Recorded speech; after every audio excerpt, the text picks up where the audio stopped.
Dictation start होगा 5 second बाद। Start.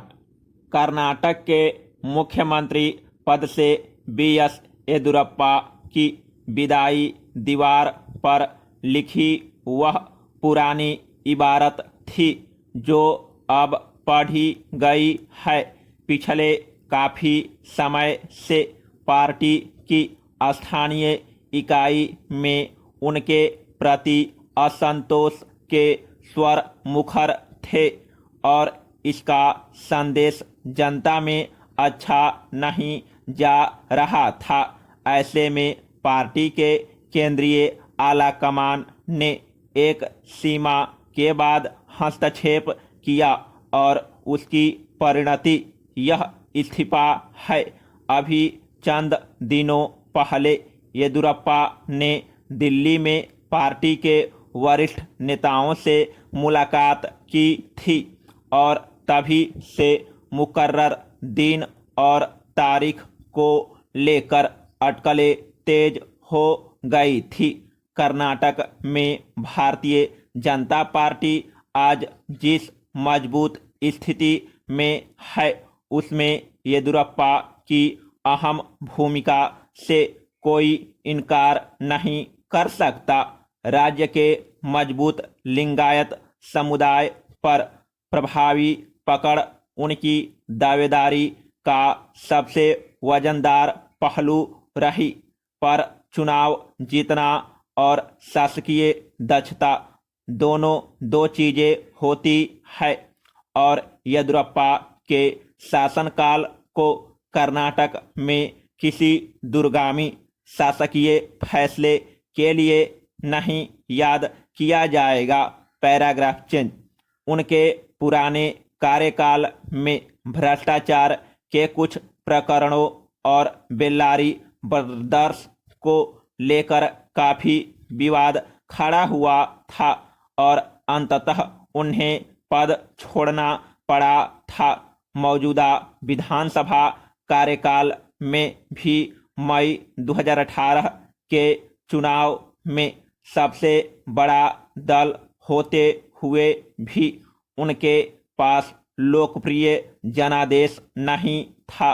बावजूद इसके उन्होंने सरकार बनाने का दावा पेश किया और फिर चंद दिनों के भीतर ही उन्हें मुख्यमंत्री पद छोड़ना पड़ा क्योंकि विधानसभा में वह जरूरी संख्या नहीं जुटा सके थे। जाहिर है पार्टी आलाकमान इस उपहास के बाद उनसे बहुत खुश नहीं था।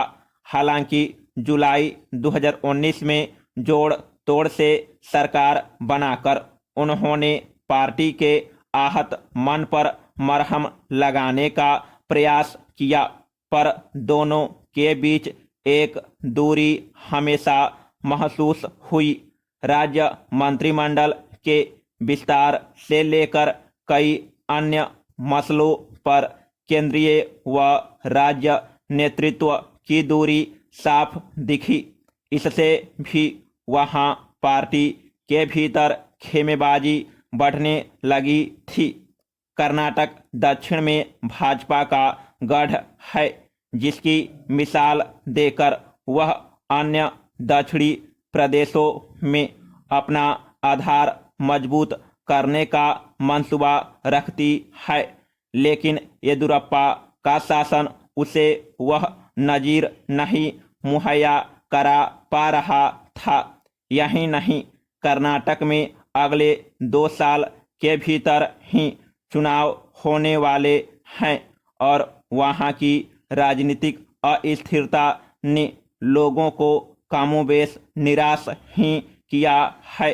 तब तो और जब राज्य कोरोना महामारी की गंभीर चुनौती से मुकाबिल है, बताने की जरूरत नहीं कि किसी भी प्रदेश में जल्दी जल्दी नेतृत्व बदलने से विकास की प्रक्रिया बाधित होती है, क्योंकि हर नेता की अपनी शासन दृष्टि प्राथमिकताएं होती है।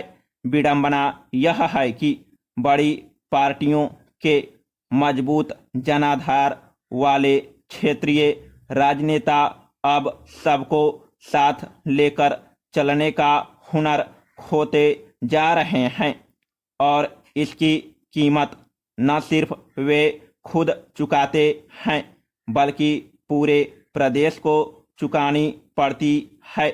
कर्नाटक में पार्टी के विधायक अब जिसे भी नया मुख्यमंत्री चुनते हैं उनकी सबसे बड़ी परीक्षा राजनीतिक मोर्चे पर पार्टी को एक रखने में तो होगी ही, प्रदेश के लोगों को एक कुशल प्रशासन देने में भी होगी जिसकी राह कर्नाटक देख रहा है। उत्तराखंड में नेतृत्व परिवर्तन के बाद येदियुरप्पा को इस्तीफे के लिए मनाकर या फिर बाध्य करके आलाकमान ने अपने अन्य छत्रपों को भी संदेश दे दिया है कि सबको साध कर चलना होगा। समाप्त।